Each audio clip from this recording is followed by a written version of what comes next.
Hello. As we've seen in previous videos in this series, the concept of the triad is really fundamental to chord theory. Triad is three notes, tri meaning three, and the most common conventional acceptance of the term stacks thirds from the root. There's the root, there's a major third, and there's a minor third, and a major third plus a minor third makes the C major chord, or the major chord.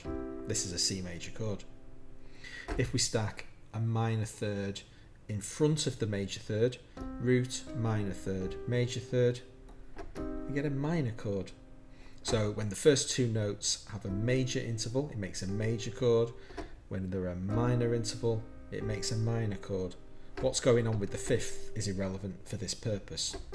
The fifth is one of your anchor notes. The root and the fifth anchor your chord tonically, and then the third defines what flavour it is. So it's really, really important. Those are the two consonant chords. Consonant because the fifth is where it wants to be. The perfect fifth is being played. If we take that perfect fifth away, then we get the other two chords that can be made by stacking thirds. When we go root, minor third, we get C diminished. And when we stack two major thirds on top of each other, root, major third, C augmented. Now, the reason why those chords are called diminished and augmented is because of what's being done to the fifth. If we look down at these TLDR definitions down here, we've got augmented is a perfect or major interval plus one semitone. So we've taken the perfect fifth and raised it one semitone. And a diminished chord or interval is a perfect or minor interval minus one semitone. So it's called the C diminished chord because we've taken the perfect fifth and dropped it by one. Now, as it happens, when you play a diminished chord, you're stacking two minor thirds together. You couldn't have a root plus a major third plus the G flat that you need in order to play the diminished chord, because you're breaking the rule of stacking thirds. We're stacking thirds here.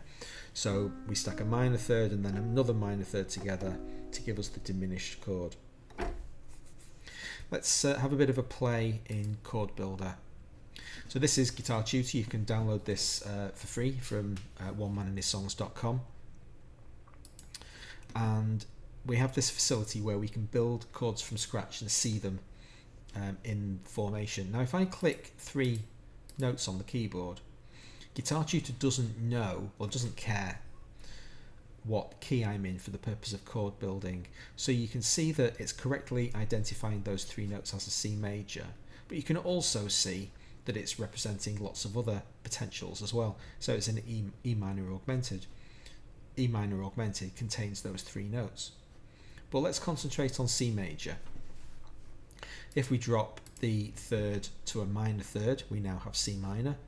And we saw that if we played that note as well, the F sharp or G flat, we had a C diminished. The fourth chord that we talked about was C augmented, which is that note there. So from the root, we've gone a major third to get to E, and another major third, 1, 2, 3, 4 semitones. Major third equals 4 semitones. That's the size of the major third interval. And those three notes make a C augmented. We've also seen in the previous videos in the series that the augmented chord has no part to play in the diatonic scale. Let's have a little bit of a look at that just for a moment. So down on this lower keyboard, we see the C major scale, all the white keys. And this thing down here is called the chord map, and this shows us all of the chords that can be played using those 7 notes. So if we play triads starting from the root, C major, D minor, E minor, F major, G major, A minor, B diminished, and back round to our C major. That's stacking the first, the third and the fifth of the scale. But we don't have to stop at 3 notes. The beauty of stacking thirds is that it goes on forever. I mean, eventually you're going to end up repeating yourself, but the concept works.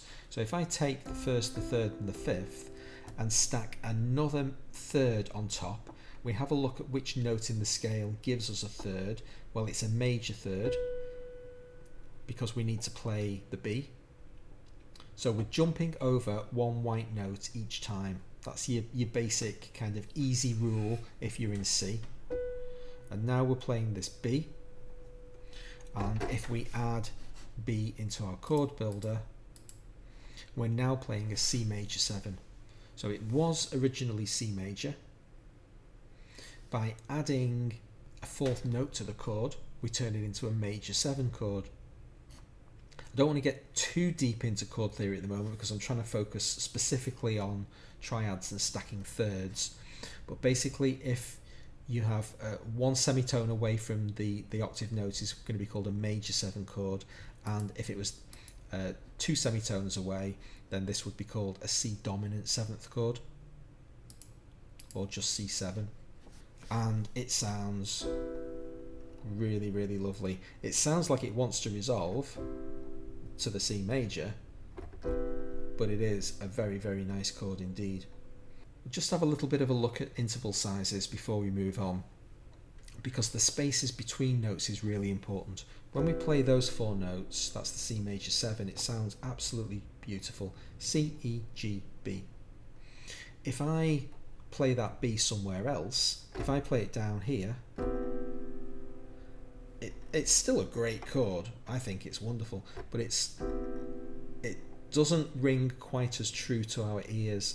These 2 notes together, the B and the C, when they're played absolutely adjacent to each other on the keyboard, that's dissonant. The rest of the chord is kind of pulling it through, and there's nothing wrong with playing those 4 notes, but by having the bigger intervals, it does help you be kind of sonically or harmonically stronger. So if you're looking for a way to make chords sound nice, even though they might have notes in the chord that are mathematically adjacent, a C next to a B or an F sharp next to a G, if you spread them out, you generally tend to make things sound nicer. Let's carry on with the concept of thirds, because that's what today's all about. Let's stack another third on top. So now the candidate note is going to be the D. I want to add a D to this chord. No problem. Now we have a C major 9. What does that sound like?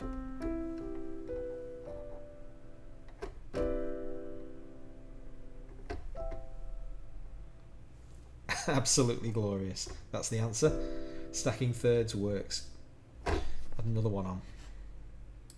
If we add the F, we now go up to 11. The reason for these numbers, by the way, if you're thinking, where the hell has 11 come from?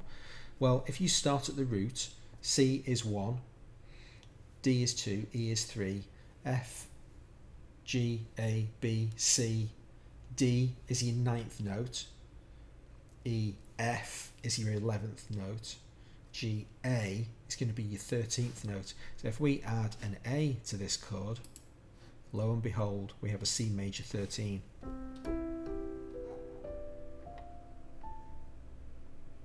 Jazz musicians like playing this many notes, but it's actually impossible for a guitarist to play that chord unless you're, I don't know, Stanley Jordan's doing some absolutely crazy stuff. But you can always fall back. The stacking of thirds just works. If we add one more on, we finally get round 2 octaves later to C.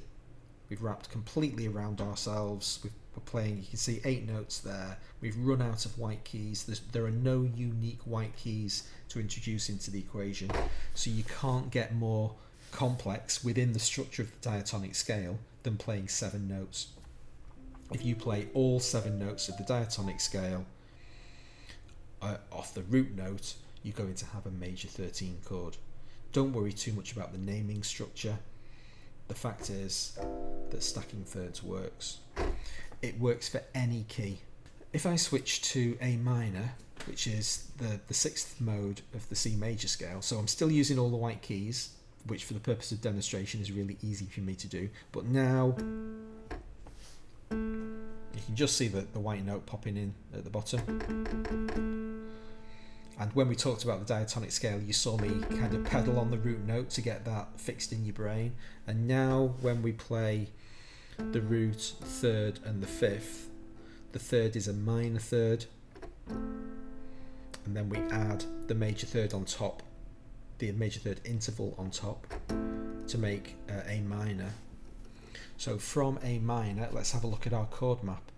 You can see all of the chords down. So if I play A minor, B diminished, C major, D minor, E minor, F major, G major, they're the 7 chords that we played earlier in the C major scale, but because we're based in A now on a different root, it sounds different. It's a minor scale, and we get to stack the sevenths on top in exactly the same way. So if I add my seventh, which is a G, I get A minor 7. Have a look at this column here. So this column tells you what the chord name is if you stack the 4th note on top of your original triad. So we play the 1st, the 3rd, the 5th and the 7th, we get A minor 7. Stack one more note on top, we get A minor 9. I've only actually created this chord map for the first 3 because they're far and away the most common chords that you play, and it's pretty easy from that point onwards to figure out what your 11ths and 13ths are. And it's not actually necessary to play every single note in between. Again, let's leave that for another day. So there's my A minor 9, and all I've done is I've stacked thirds on top of each other. You can see the distances between all of the white keys are all consistent, they're all thirds. Root, minor third, major third, minor third, major third, minor third. It doesn't matter whether it's a minor third or a major third, it's always going to be some flavour of third, and it's always going to sound great. If we throw the chords on Chord Builder away and build that from first principles, we'll see these chords form as we go. There's our A minor, bring the G in, it becomes an A minor 7. There's A minor 9. If I add the 6th note on, we get to A minor 11. From there, things get a little bit knotty. I'm reluctant to click this button, but I will. You'll see it says A minor 11 augmented fifth. So because the 13 doesn't exist in the scale of A minor, you can see here's the 13 note. This is the interval that's represented by the number 13. There isn't actually a note there, so I call it augmented fifth. Just as a matter of interest, we can disable the chord builder. You can click on any of these boxes, just kind of showing off now. This is if you want to know how to play a particular chord, if you've got your scale behind you and you're just looking for like interesting colour notes to try, then you can click in any one of these boxes and it will tell you what notes are in that chord, and in guitar mode it'll show you the guitar fretboard representation of it as well. Anyway, let's get back to talking about what we were talking about. So while we've been in the diatonic scale, we've not spoken at all about augmented chords because the diatonic scale doesn't have any. If we switch over to the harmonic minor scale, then now we see that augmented chords do join the party for the first time. So here is a C augmented fifth, which is C, E and G sharp. Thirds are your friend. Learn to stack thirds from wherever you are in your scale. If you're playing a chord, ask yourself, what happens if I stack a third on top of this chord? Well, that my highest note is a G, so let's try adding a B in. It just sounds great. You can go in the opposite direction, so if my lowest note is a C, I can come down to play the A.